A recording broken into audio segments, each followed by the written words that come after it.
Bom dia. Queremos trazer aqui nesta manhã um assunto que vai falar sobre o outro testemunho de João Batista e o filho em relação ao mundo.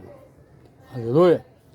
Então, para a introdução de hoje, nós queremos falar que João tinha um papel importante, que era o de preparar o caminho para Cristo. Está lá em João 3, de 25 a 30, ele diz: Ora, entre os discípulos de João e um judeu suscitou-se uma contenda com respeito à purificação. E foram ter com João e lhe disseram: Mestre, aquele que está contigo além do Jordão, do qual tens dado testemunho, está batizando a todos e lhe sai ao encontro.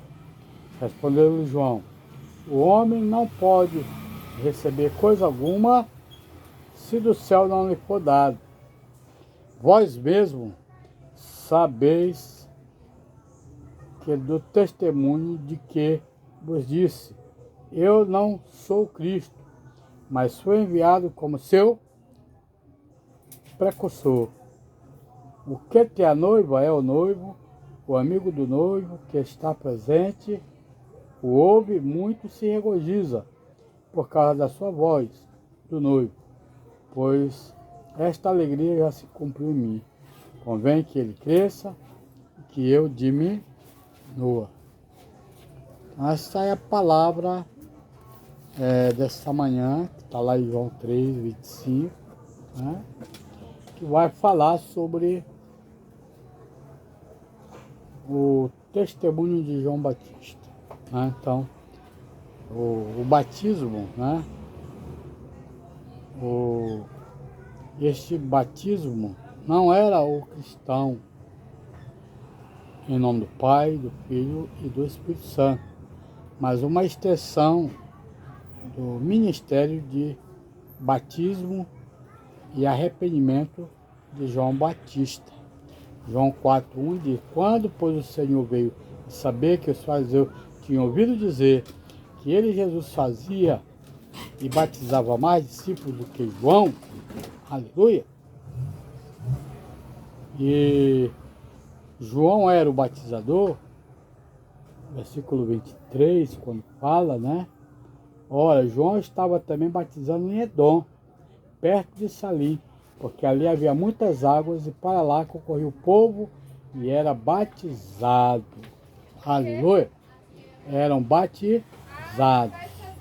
Aleluia. Então, é isso que o versículo 23 diz para a respeito de João, né? Então, ele não tinha ainda sido encarcerado, pois João não tinha ainda sido encarcerado. Isso é, João ainda não tinha sido preso. Então, um argumento de João, no versículo 27, ele vai dizer o seguinte: respondeu-lhe João: o homem não pode receber coisa alguma se do céu não lhe for o quê? Dada, né? Então, o homem não pode receber. O homem não pode receber coisa alguma se do céu não lhe for dada. Então, nós dependemos do céu, né? Tudo. Porque Paulo diz em 2 Coríntios 4:7, temos, porém, este tesouro em vasos de barro, para que a excelência do poder seja de Deus e não de nós mesmos, né? Então, o tesouro é de barro. Nós somos feitos de puro barro. Então, nós somos um tesouro de barro, né? Para que a excelência do poder seja de Deus. É Deus quem faz todas as coisas. É Deus quem realiza todas as coisas, né? E não nós. Nós não fazemos nada. Aleluia. Deus trabalha por intermédio daqueles que são fracos. Aleluia. Ou inexpressivos aos olhos humanos. Aleluia. Lá no livro de 2 Coríntios 12, deixa eu ver aqui se eu acho aqui. sabe? 2 Coríntios 12, 9, vai falar sobre o espinho na carne. Aleluia. Então, ele me disse: a minha graça te basta, porque o poder se aperfeiçoa na fraqueza. De boa vontade, pois, me gloriarei nas fraquezas, para que sobre mim repouse o poder de Cristo. Então, quem disse isso, essas palavras maravilhosas, foi o apóstolo Paulo, né? Estava se referindo a algo que ele tinha na sua própria carne. Aleluia. João disse que ele não era o Cristo, mas o seu precursor. E disse que convém que ele cresça e que eu diminua,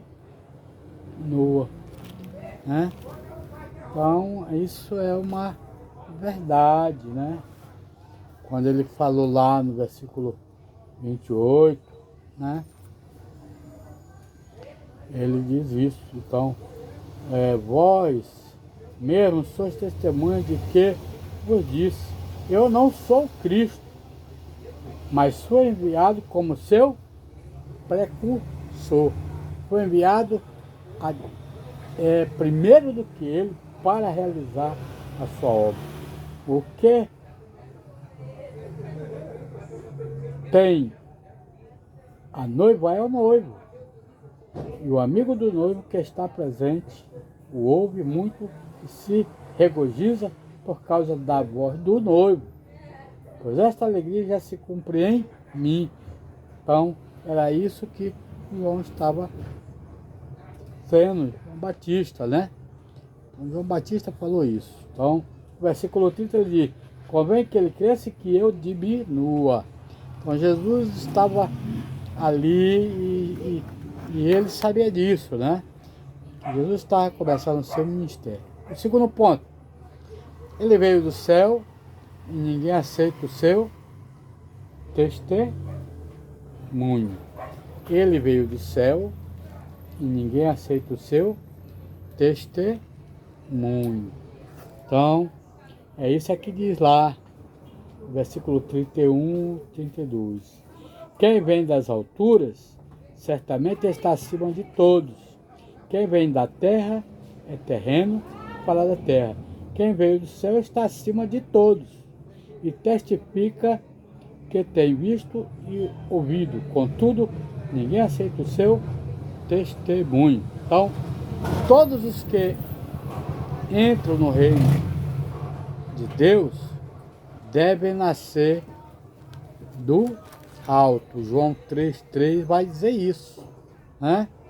Que a isto respondeu Jesus: em verdade te digo, se alguém não nascer de novo, não pode ver o reino de Deus.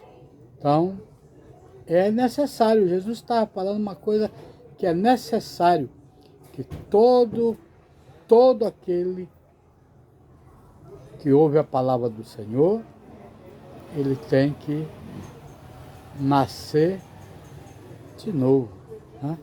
Tem que nascer de novo. Então, esse versículo ele fala plenamente isto. A isto respondeu Jesus: em verdade te digo, que se alguém não nascer de novo, não pode ver o reino de Deus.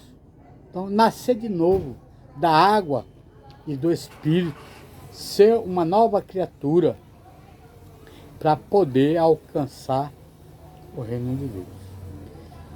João também diz: ninguém aceita o seu testemunho. Ele usa estas palavras porque as pessoas não reagiram adequadamente ao ministério de Jesus. Aleluia! Então, o que ele diz lá no versículo 34?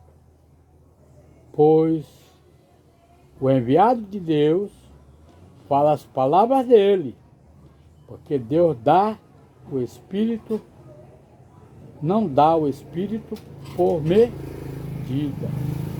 Aleluia. Deus não dá o Espírito por medida. Ele vai dizer mais. Por isso, quem crê no Filho tem a vida eterna. O que todavia se mantém rebelde contra o Filho, não verá a vida eterna.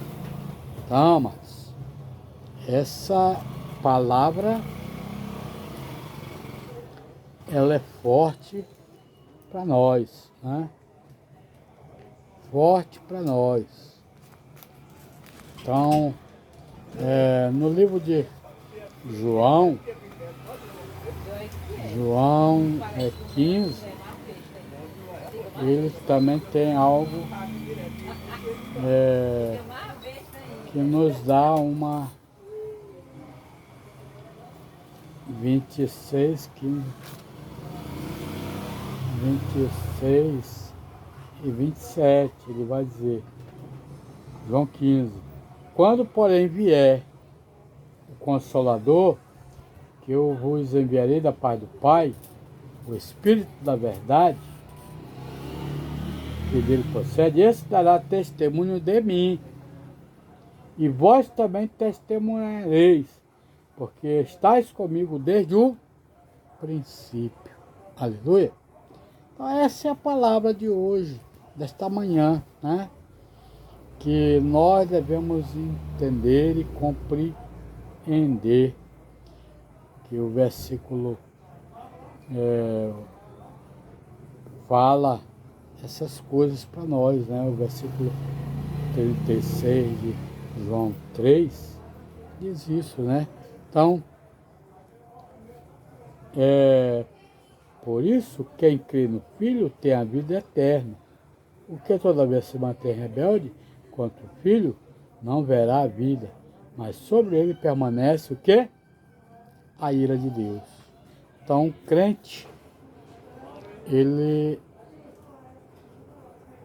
já passou por isso, né? Então, nós simplesmente devemos tomar o papel de crente, pessoas que já fizeram a nossa confissão, que já cremos no Filho, né? Que já temos a vida eterna, né? Não devemos, de maneira alguma, nos mantermos rebeldes, né, contra o Filho, né, porque nós já somos comprados e lavados pelo sangue de Jesus. Então, a mensagem primordial, ela não é para você que é crente, que você que já ouviu, que já entregou a sua vida para Jesus. Então, mas essa mensagem é para aquele que ainda não creu, que ainda não pensou a decisão de não seja rebelde, né? Obedeça e creia no Filho Jesus Cristo. Então, finalizando essa palavra, é com esse versículo 36.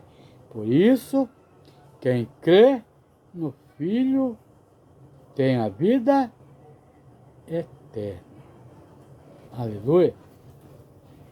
O que todavia se mantém rebelde contra o Filho, não verá a vida, mas sobre ele permanece a ira de Deus. Então, que todos nós que ouvimos, que nós possamos entregar a nossa vida para Jesus.